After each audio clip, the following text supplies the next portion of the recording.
दोस्तों इनसे मिलिए। क्या हुआ बाबू, काहे दुखी हो?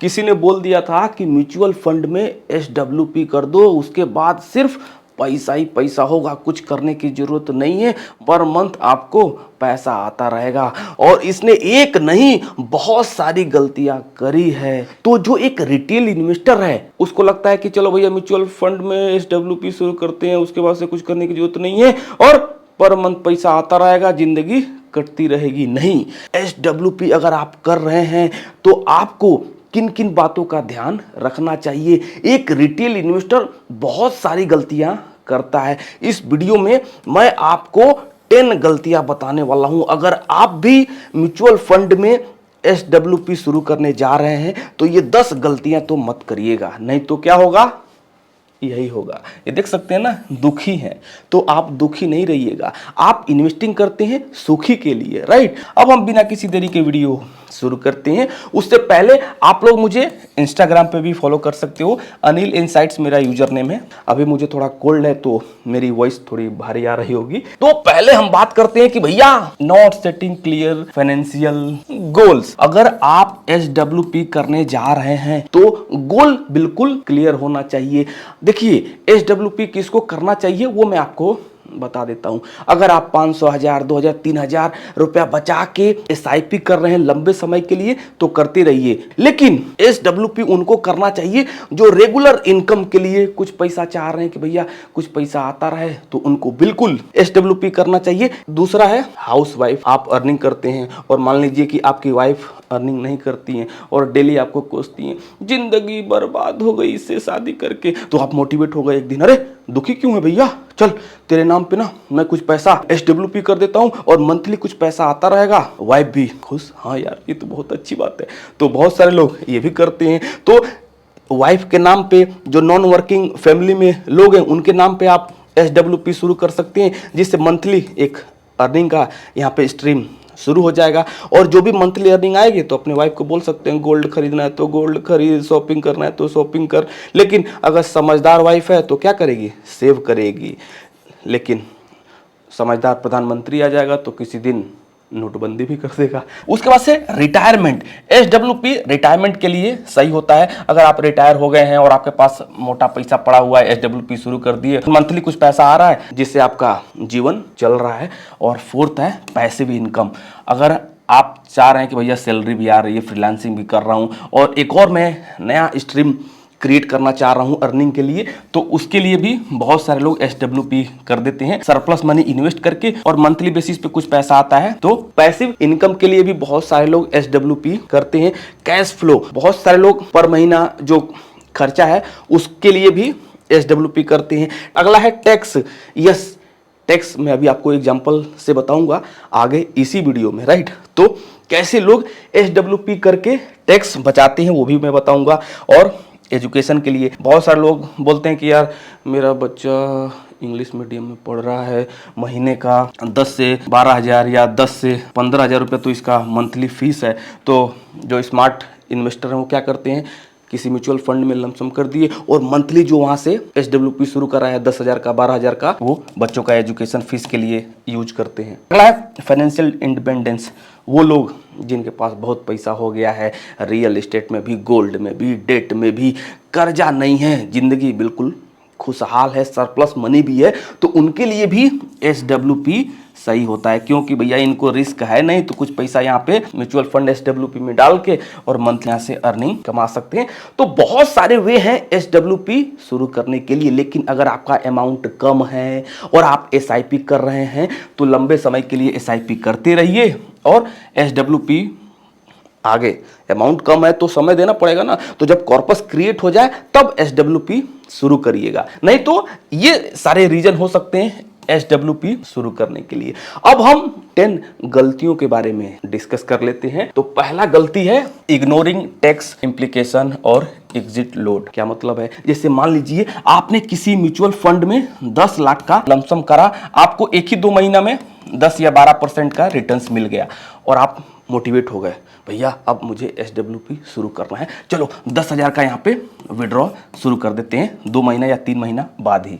तो क्या होगा बताइए। विद इन ईयर अगर प्रॉफिट बुकिंग करते हैं तो इसमें आपको 20% टैक्स देना पड़ेगा। तो आपको विद इन ईयर एसडब्ल्यूपी शुरू नहीं करना चाहिए। अगर करेंगे तो इसमें आपका शॉर्ट टर्म कैपिटल गेन भी देना पड़ेगा और किसी किसी म्यूचुअल फंड में एग्जिट लोड भी होता है, तो 1% एग्जिट लोड भी देना पड़ता है। तो याद रखें, आप जब भी किसी म्यूचुअल फंड में मोटा पैसा लगा रहे हैं तो तुरंत एसडब्ल्यूपी शुरू मत करें। आपको अगर एसडब्ल्यूपी शुरू करना है तो जैसे मान लीजिए कि 10 लाख का लमसम करा, तो 1 साल के बाद एटलीस्ट 1 साल तो होल्ड करिए। तो 1 साल के बाद आपको एसडब्ल्यूपी शुरू करना चाहिए। जैसे मान लीजिए कि 10 लाख का लमसम करा और 1 साल के बाद आपको 12% का रिटर्न्स मिला, वेरी गुड। तो ये कितना हो गया, ये 1,20,000। तो टैक्स का रूल क्या बोलता है कि 1 साल से ज्यादा अगर आप होल्ड करते हैं तो इसमें आपको 15% का टैक्स लगेगा और 1.25 लाख तक एग्जम्प्ट है। तो यहां पे देख सकते हैं कि आपको 1 साल के बाद 1,20,000 का प्रॉफिट हुआ और 1.25 लाख तक एग्जम्प्ट है। तो यहां पे ये जो प्रॉफिट हो रहा है 12% आपको रिटर्न्स मिला। तो आफ्टर 1 ईयर अगर आप पर मंथ 10,000 भी विड्रॉ करते हैं तो ये 1,20,000 ही होता है, जिसमें आपको यहाँ पे टैक्स में एग्जम्पशन भी मिल रहा है और कोई टैक्स भी देने की जरूरत नहीं है। अगली जो गलती है, ओवर विड्रॉल। यस, जैसे मान लीजिए कि आपने 10 लाख का लमसम करा, 12% का मैंने यहाँ पे कैलकुलेट करा कि आपको रिटर्न्स मिला। तो बहुत सारे लोग क्या करते हैं, एक्साइटमेंट में आके 10-10 हजार का विड्रॉ करने लगते हैं। तो ये गलती आपको नहीं करना चाहिए। जब भी आप निवेश कर रहे हैं तो एटलीस्ट समय दीजिए। जैसे 10 लाख का आपने लमसम करा है तो एटलीस्ट 5 इयर्स तो दीजिए। 5 इयर्स के बाद आप एसडब्ल्यूपी शुरू करिए। और जब भी आप एसडब्ल्यूपी शुरू कर रहे हैं मंथली, जो भी 5,000, 10,000, 12,000 विड्रॉ करने जा रहे हैं, जब भी स्टार्टिंग में एसडब्ल्यूपी का अमाउंट आपका कम होना चाहिए। जैसे मान लीजिए कि आपने 10 लाख का लमसम करा तो स्टार्टिंग में 5,000 रखिए, फिर इसको धीरे धीरे बढ़ाते रहिए 6,000, 7,000, राइट। ऐसा नहीं कि 10,000 से शुरू करें, फिर इसको बढ़ाएं, फिर 12 कर दें अगले महीने में, फिर 20,000 कर दें। फिर ऐसा करते रहेंगे तो आपका रिटर्न्स भी कम हो रहा है, फिर प्रिंसिपल तक जाएंगे तो आपका यहाँ प्रिंसिपल अमाउंट कम हो जाएगा। तो बहुत सारे लोग एक्साइटमेंट में आके धड़ाधड़ विड्रॉल करते हैं, नहीं। तो ओवर विड्रॉल से आपको बचना है। तीसरा है choosing the wrong funds, SWP no diversification. Yes, अगर आप एसडब्ल्यूपी कर रहे हैं तो अपने रिस्क के हिसाब से फंड सेलेक्ट करना चाहिए। अगर आप रॉन्ग फंड सेलेक्ट कर दिए तो आपको रिटर्न्स भी रॉन्ग मिलेगा। जो आपका रिस्क है उस हिसाब से आपको निवेश करना चाहिए। रिस्क कम लेना चाह रहे हैं तो आपको लार्ज कैप में निवेश करना चाहिए। आप सोच रहे हैं कि नहीं भैया थोड़ा सा कुछ पैसा डेट में भी जाए और कुछ इक्विटी में जाए, तो अग्रेसिव हाइब्रिड म्यूचुअल फंड आते हैं जिसमें आप 75% इक्विटी में निवेश कर सकते हैं और 25% डेट में निवेश कर सकते हैं। तो ये टोटली डिपेंड करता है इन्वेस्टर टू इन्वेस्टर। इसीलिए जब भी आप एसडब्ल्यूपी शुरू करने जा रहे हैं तो अपना रिस्क प्रोफाइलिंग जरूर करें, क्योंकि सबका रिस्क अलग अलग है, सबका गोल अलग अलग है। उस हिसाब से फंड आपको सेलेक्ट करना चाहिए। बहुत सारे लोग रिस्क ले सकता हूं भैया तो मिड में एसडब्ल्यूपी करते हैं, रिस्क ले सकता हूं भैया फ्लेक्सी कैप में निवेश करते हैं। कुछ लोग नहीं भैया मैं रिस्क नहीं ले सकता हूं, रिटायर हूं, तो लार्ज में कुछ डेट में निवेश कर सकते हैं। तो इस तरह से आपको फंड सेलेक्ट करना चाहिए। अगला जो गलती है, investing in high expense ratio. Yes, जैसा मैं आपको बोलता हूं कि अगर आप डायरेक्ट में निवेश करते हैं तो किसी मान लीजिए कि म्यूचुअल फंड का एक्सपेंस रेशियो 0.45% है और इसी स्कीम में रेगुलर का जो एक्सपेंस रेशियो है 1.95% है। तो देखने में तो ये बहुत कम लग रहा है, लेकिन जब आपका मोटा पैसा होगा तो ये बहुत ज्यादा अंतर दिखेगा। तो एक्सपेंस रेशियो आपको देखना है और आपको ऑलवेज डायरेक्ट मोड में इन्वेस्ट करना है, ना कि रेगुलर मोड में। रेगुलर मोड में इन्वेस्ट करने से बचना है। अगली गलती है नॉट हैविंग ना इमरजेंसी फंड। बहुत सारे लोगों को लगता है कि म्यूचुअल फंड में एसडब्ल्यूपी शुरू कर दो, उसके बाद से जिंदगी सेट है, मंथली पैसा आता रहेगा। गलत। जब भी आप इक्विटी मार्केट में निवेश कर रहे हैं तो आंख नहीं बंद कर देना है कि चलो भैया चलो हमारा पैसा निवेश हो गया तो मुझे लॉस नहीं होगा। कौन बोलता है? स्टॉक मार्केट में रिस्क तो ऑलवेज रहेगा। तो पर्सनली मेरा मानना है कि प्राइमरी जो वर्क कर रहे हैं करते रहिए और स्टॉक मार्केट इन्वेस्टिंग को सेकेंडरी रखिए। तो जब भी आप एसडब्ल्यूपी कर रहे हो तो मैं आपको यही बोलूंगा कि सरप्लस मनी आपको एसडब्ल्यूपी करना चाहिए और इमरजेंसी फंड बिल्कुल रखना चाहिए। जो भी आपकी मंथली अर्निंग है उसका कम से कम 6 मंथ की सैलरी तो आपको बिल्कुल रखना ही चाहिए इमरजेंसी के लिए, लेकिन बहुत सारे लोग इमरजेंसी फंड को नज़रअंदाज कर देते हैं। तो ये गलती आपको नहीं करना है, क्योंकि इमरजेंसी फंड भी नहीं रहेगा और कल को मार्केट क्रैश हो गया या गिर गया या रिसेशन आ गया तो फिर क्या होगा, सोचिए, फिर रोएंगे, जिंदगी बर्बाद हो गई। तो इमरजेंसी फंड बिल्कुल आपको बना के रखना चाहिए। अगला जो पॉइंट है, starting SWP too early. Yes, जैसे मैंने आपको बताया ना कि 10 लाख का किसी म्यूचुअल फंड में इन्वेस्ट करा और इन्वेस्ट करते ही 2 महीने बाद ही 10,000 रुपए के फटाफट SWP शुरू कर दिया। गलत।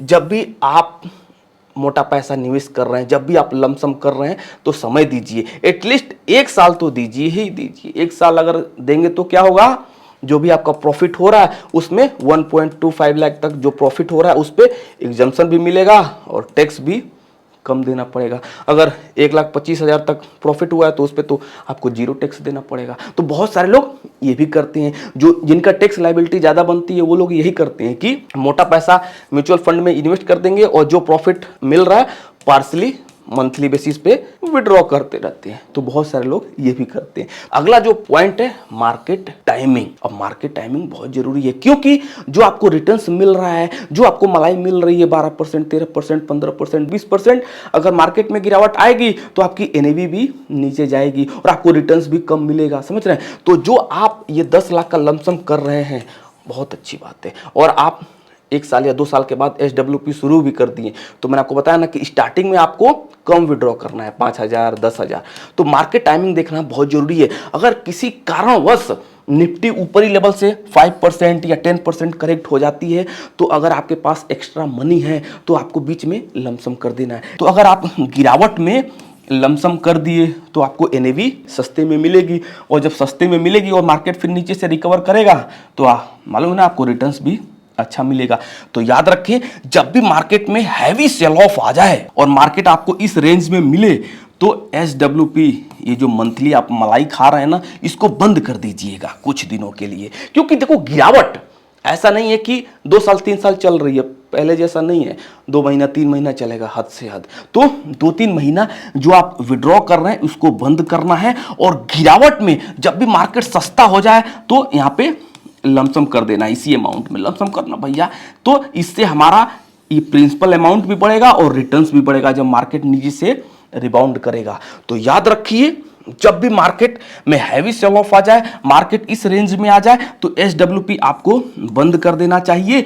और अगर आपके पास सरप्लस मनी है तो बिल्कुल आपको लमसम करने के बारे में भी सोचना चाहिए। लेकिन बहुत सारे लोग क्या करते हैं, जब मार्केट में गिरावट आती है, जब मार्केट में गिरावट आती है, जब मार्केट में गिरावट आती है, जब मार्केट में गिरावट आती है, तो SWP का ये अमाउंट बढ़ा देते हैं। हर महीना 10,000 विड्रॉ करते थे, जब मार्केट में गिरावट आ जाती है तो 15,000, 20,000 का विड्रॉ करने लगते हैं कि भैया मार्केट क्रैश होने वाला है, देख सकते हैं। तो ये गलती आपको नहीं करना है। अगला जो पॉइंट है, इग्नोरिंग रिस्क एपिटाइट। यस, बहुत सारे लोग को मैंने देखा है कि रिस्क नहीं ले सकते हैं और जाके मिड कैप और स्मॉल कैप में निवेश करते हैं। नहीं, पहले अपना रिस्क देख लीजिए, उसके बाद फंड सेलेक्ट करिए। कम रिस्क लेना है तो लार्ज और कुछ पैसा डेट में निवेश करिए, वो आपके लिए सही रहेगा। लेकिन आप सोच रहे हैं कि नहीं भैया, पैसा का कोई दिक्कत नहीं है, बहुत मैंने पैसे भी इनकम स्ट्रीम बना लिया है, तो थोड़ा रिस्क ले सकता हूँ। रिस्क ले सकते हैं तो अच्छी बात है, आपको बिल्कुल हाई रिस्क वाले जो फंड है उनमें निवेश करना चाहिए।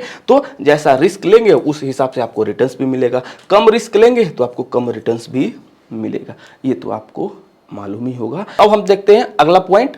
तो देखिए, अगर आपने किसी म्यूचुअल फंड में SIP कर रहे हैं और सोच रहे हैं कि चलो भैया 20 साल तक SIP करते रहूं और 20 साल के बाद मैं SWP शुरू करूंगा, तो अच्छी बात है, SIP कर रहे हैं, अच्छी बात है, आपका इन्वेस्टमेंट होराइजन भी लॉन्ग टर्म है। लेकिन याद रखिए, जब भी मार्केट में तेजी है, आपकी SIP चल रही है, कोई दिक्कत नहीं है। लेकिन किसी कारणवश मार्केट गिरता है तो आपको बीच में लमसम करते रहना है, जैसे मैंने आपको बताया। और आपके पास कहीं से एक्स्ट्रा सोर्स से पैसा आ रहा है या फ्रीलांसिंग से या सैलरी बढ़ गई है, तो जो आप SIP कर रहे हैं हर साल उसमें आपको 10% का टॉपअप भी करते रहना है। क्योंकि ये 10% हर साल आप टॉपअप कर देंगे तो ये आपका जो कॉर्पस है यहां पे था पहले, जैसे ही आप 10% का टॉपअप कर देंगे यहां पहुंच जाएगा, समझ रहे हैं? तो 10% का टॉपअप करने से आप इन्फ्लेशन को भी बीट कर देंगे और कॉर्पस भी ज़्यादा बना लेंगे और 20 साल के बाद जब वो कॉर्पस ज़्यादा हो जाएगा फिर SWP 50,000, 1 lakh, 1.5 lakh monthly withdraw करिएगा बिंदास होके। लेकिन बहुत सारे लोग टॉप अप स्टेप अप नहीं करते हैं, तो ये गलती मत करिएगा और आप लोगों से रिक्वेस्ट है कि वीडियो को लाइक जरूर कर दीजिएगा। अगला जो पॉइंट है, नॉट रीबैलेंसिंग री इन्वेस्ट सरप्लस। यस, मार्केट का माहौल जिस हिसाब से, उस हिसाब से आपको रीबैलेंसिंग भी करने के बारे में सोचना चाहिए। और आपके पास अगर सरप्लस मनी आ गया है तो वही मैं आपको बोलूँगा कि SWP को थोड़ा सा बंद कर दीजिए और सरप्लस को ज़्यादा ही पैसा आ गया है तो उसको इन्वेस्टिंग करिए। अगर मार्केट सस्ता हो गया है तो ट्रेंड के अनुसार आपको अपने पोर्टफोलियो में रीबैलेंसिंग भी करते रहना है। और सरप्लस मनी आ गया, मार्केट सस्ता हो गया, मार्केट क्रैश हो गया तो आपको इन्वेस्ट भी करते रहना है। क्योंकि ऐसा नहीं है कि SWP कर दिए तो आपको सिर्फ पैसा ही पैसा मिलेगा। अगर आपका जो प्रिंसिपल अमाउंट है और जो रिटर्न्स मिलेगा वही तो आप हर महीना आप विड्रॉ कर रहे हो। तो ऑलवेज आपको प्रिंसिपल अमाउंट और ये सोचना है कि कैसे हमें अपना रिटर्न्स को बढ़ाना है, कैसे कंपाउंड करना है, समझ रहे हैं। तो इस हिसाब से आपको SWP करने के बारे में सोचना चाहिए। अगली वीडियो में मैं आपको बताने वाला हूं कि SWP कैसे शुरू करना है, कौन सा फंड बेटर रहेगा। आशा करता हूं ये वीडियो आपको पसंद आई होगी। वीडियो पसंद आई है तो वीडियो को लाइक करना मत भूलिएगा और ये वीडियो कैसी लगी वो भी आप लोग कमेंट बॉक्स में जरूर बताइएगा। तो मिलते हैं किसी दूसरे वीडियो में। Thank you.